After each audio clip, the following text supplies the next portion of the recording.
अस्सलाम वालेकुम गाइस, अगर आप यूरोप मूव होना चाहते हैं तो उससे पहले आपको किन बातों का ख्याल रखना चाहिए या किस तरह प्रिपेयर होकर आना चाहिए, ये 10 पॉइंट्स है। ये इस वीडियो को पूरा देखें, फिर आपको किसी कंसल्टेंट के पीछे जाने की ज़रूरत नहीं होगी या ग्रुप्स में पूछने की ज़रूरत नहीं होगी। ये टिप्स आपके बहुत काम आने वाले हैं, तो वीडियो को पूरा देखें। अच्छा, तो सबसे पहला और ज़रूरी टिप जो है, मोस्ट इम्पॉर्टेंटली अगर आप यूरोपियन कंट्रीज़ में आना चाहते हैं, स्पेशली उन कंट्रीज़ में जिसमें जर्मन बोली जाती है, लैंग्वेज बैरियर है, तो ये आप लोग समझे कि ये फ़र्ज़ है कि वो आगे से आप जो है ना जर्मन लैंग्वेज सीख के आए।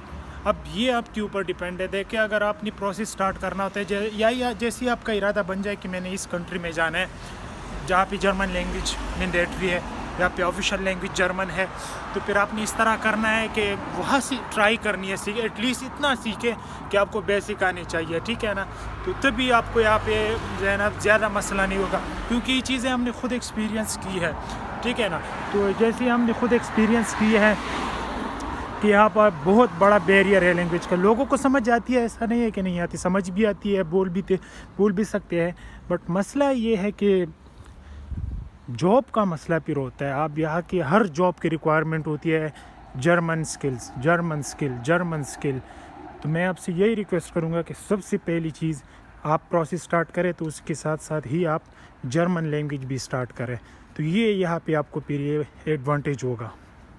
अच्छा, दूसरी टिप जो है वो ये है कि आप कुकिंग सीख के आए, एटलीस्ट बेसिक कुकिंग। चाय तो खैर चाय बनाना हो गया, खाना बनाना हो गया, मतलब कि बस कुकिंग में जो भी आता है आपके, मतलब आपको जो भी पसंद है, आप जिस तरह के भी खाते हैं खाना, तो वो सीख के आए, क्योंकि यहाँ पे फिर आपको ख़ुद बनाना पड़ता है।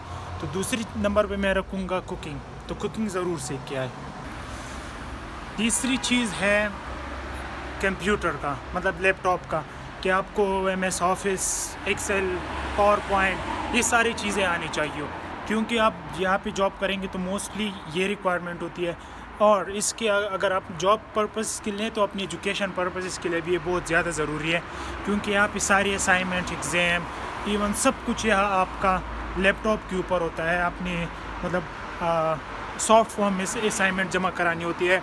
मोस्टली एग्ज़ाम जो होती है वो भी सॉफ्ट फॉर्म में होती है, डिपेंड करता है टीचर पे या कोर्स पे, बट मोस्टली जो होता है वो लैपटॉप के ऊपर होता है। तो लैपटॉप की या कंप्यूटर की जितनी भी स्किल्स है वो भी आपको आनी चाहिए। अच्छा जी, 14 टिप है कि ड्राइविंग लाइसेंस, ठीक है ना, उसमें आपका जो लोकल लेट सपोज़ आपका जो प्रोविजनल लाइसेंस होता है वो भी ठीक है, चल जाता है, बट इस पर मैं आपको एक मज़े की बात बताऊँ या फिर एक ऐसी बात बताऊँ कि जो मोस्टली किसी कंसल्टेंट को भी नहीं होता पता, वो ये है कि इस्लामाबाद में G10 में एक ऑफिस है हाईवे एंड मोटरवे पुलिस वाले, ठीक है ना, उसका लाइसेंस जो होता है वो अगर आप बनवाओगे और यहाँ पे आके फिर आप इसको एक्सचेंज करना चाहोगे, तो मैं कहूँगा कि वो उसके लिए ना कोई फ़ी रिक्वायर्ड होती है और ना ही फिर कोई इस तरह के एक्स्ट्रा क्लासेस आपने लेने होते हैं या कोई ट्राई वगैरह देना होता है। वो डायरेक्ट आपका चेंज करवा सकते हैं, मतलब कन्वर्ट होता है, बाकी भी कन्वर्ट होता है, लेकिन उसमें आपने क्लासेस लेनी होती है और आपने फिर जो है ना टेस्ट पास करना होता है। लेकिन ये वाला जो लाइसेंस है ये वहाँ पे मुश्किल है, 700 रुपये में बनता है, एक दिन में बनता है, बट उसमें ट्राइज और ये टेस्ट वगैरह उसका थोड़ा टफ है। तो देख लेना, अगर वो आपके पास हो तो पॉजिटिव या फिर प्लस पॉइंट होगा। अच्छा, 5वां पॉइंट जो है या 5वां टिप जो है वो ये है कि वहाँ पे अगर लेट सपोज़ आपको एनरोलमेंट वगैरह सब कंफर्म हो जाए, आपको एडमिशन मिल जाए, आपने बस वो क्या कहते हैं कि वीज़ा के लिए डॉक्यूमेंट्स जमा करानी या करनी है, तो आपने वहाँ पे अपना पोर्टल जो होता है ना वो आपने एक्टिवेट करना है अकाउंट, क्योंकि यहाँ पे हर यूनिवर्सिटी का अपना ऑनलाइन पोर्टल होता है, अपना अकाउंट होता है, आपका स्टूडेंट का अकाउंट होता है, जिसके थ्रू उनको सारे इन्फॉर्मेशन मिलते हैं, सारे न्यूज़ मिलते हैं, सारे मतलब अनाउंसमेंट या जो भी होता है उनकी डिग्री या उनके कोर्स से रिलेटेड, तो सब कुछ उनको उसी पोर्टल पे या उसी ऑनलाइन अकाउंट पे मिलता है।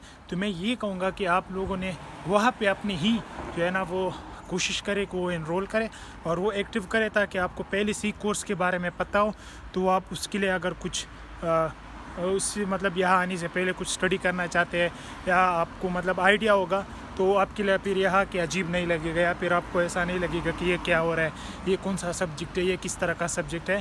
तो अपना अकाउंट जो है ना या अपने एनरोलमेंट जो है ना वहाँ से आप उसको जो है ना कंफर्म करें। अच्छा, तो छठा जो पॉइंट है या टिप है वो ये है कि लगेज, आपका लगेज, ठीक है ना, कि आप यहाँ लेट सपोज़ आप अगर मूव हो रहे तो आपने क्या साथ लाना है, ठीक है ना।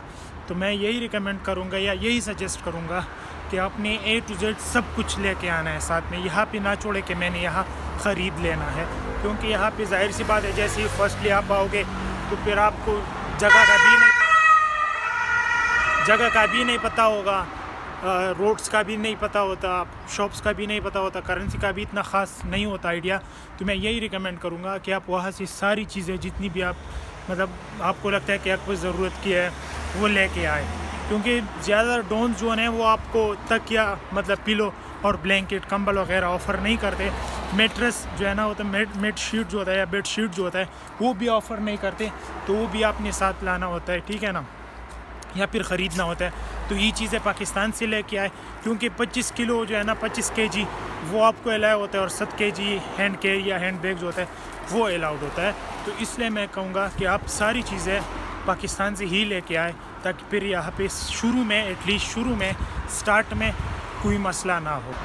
अच्छा जी, सातवां जो है ना वो फूड से रिलेटेड है। फोर्क जिसे कहते हैं, मतलब जिसे कहते हैं हम जो खंजीर किसी कहते हैं, कोई पता नहीं पिग कहता है, बट उसका आपने ख्याल रखना है। अगर आपने किसी कोई चीज़ लेना है उसमें मीट हो, मतलब कि उसमें गोश्त हो, तो आपने फिर उनसे पूछना है कि श्वाइन कहते हैं, इसे जर्मन लैंग्वेज में श्वाइन कहते हैं, या फिर आपने कहना है उनको कि हलाल एसन मतलब कि हलाल फूड। तो आपने ज़रूर पूछना है कि ऐसा ना हो कि आप वो वाला गोश्त खा लीजिए। तो ये इसका भी ख्याल रखना है जी। 8वां पॉइंट जो है वो करेंसी के रिलेटेड है कि जो भी करेंसी आप पाकिस्तान से लेके आते हैं, ठीक है ना, तो उसमें आपने ज़रा स्टार्ट में हाथ जो है ना हल्का रखना है, क्योंकि स्टार्ट में आपको पता नहीं होता, बस लगाते जा रहे होते हैं, आप वैसी चीज़ें ख़रीदते जा रहे होते हैं। तो स्टार्ट में आपने बिल्कुल जो है ना ऐसा नहीं करना, आपने थोड़ा सा जो है ना उस पर हाथ हल्का रखना है, और पैसों को जो है ना ज़रा अपना बजट को जो है ना मेंटेन रखना है, क्योंकि बाद में फिर मसला होता है। हम सब क्या कहते हैं नॉर्मल फैमिली से आते हैं, बैकग्राउंड हमारा नॉर्मल होता है, मिडिल क्लास होता है, तो आपने इन चीज़ों का ख्याल रखना होता है। अच्छा, 9th वाला पॉइंट जो है ना वो जॉब के बारे में है कि आपको किस तरह की जॉब मिल सकती है या क्या जॉब आप कर सकते हैं। तो सबसे पहले तो आपको पर वीक जो है ना वो 20 आवर्स जो है ना वो अलाउड होते हैं, 20 घंटे आपको अलाउड होते हैं जॉब करना, जिसमें आपने जो है ना कुछ भी करना होता है। रेस्टोरेंट्स में अपने यहाँ पे कोई ऐसे आइडियल जॉब्स नहीं होते, क्योंकि लैंग्वेज बैरियर होता है, तो उसमें आपने डिश वॉशिंग का काम करना होता है रेस्टोरेंट्स में, या फिर आपने किचन असिस्टेंट का करना होता है। तो डिपेंड करता है उस कंट्री में, क्योंकि मोस्टली कंट्रीज़ में आपको लैंग्वेज अगर नहीं आता, उनका local language German, Italian, French या जो भी है, तो आपने फिर जो है ना ये और जॉब्स जो है ना वो करने होते हैं। बट अगर मैं आपको इसलिए शुरू में कह रहा था कि लैंग्वेज, अगर आपको लैंग्वेज आती है तो फिर आपको कंपनीज़ भी में जॉब मिल सकता है, आपको फिर वेटर्स या इस तरह की मतलब जो या फ्रंट डेस्क ऑफिसर या फिर रिसेप्शनिस्ट की जॉब भी मिल सकती है, क्योंकि आपको अगर लैंग्वेज आता है। अगर लैंग्वेज नहीं आता तो फिर अपनी मजबूरन ये वाले काम करने होते हैं, जैसे डिश वॉशिंग हो गया, डिलीवरी हो गया, या फिर किचन असिस्टेंट हो गया। तो फिर आपने इस तरह करना होता है, क्योंकि आपने अपनी रेंट उससे निकालनी होती है, अपना ख़र्चा निकालना होता है, और साथ में अगर आपकी यूनिवर्सिटी की फ़ी है तो वो निकालना होता है। तो ये जॉब से रिलेटेड है। 10वां पॉइंट जो हो सकता है वो ये हो सकता है कि आप जिस भी कंट्री में या फिर जिस भी स्पेसिफिक सिटी में आप मूव हो रहे हैं, तो आपने वहाँ के जो मतलब पाकिस्तानी कम्युनिटी है या एशियन कम्युनिटी है, उनकी ग्रुप्स ज्वाइन करने हैं, ठीक है ना।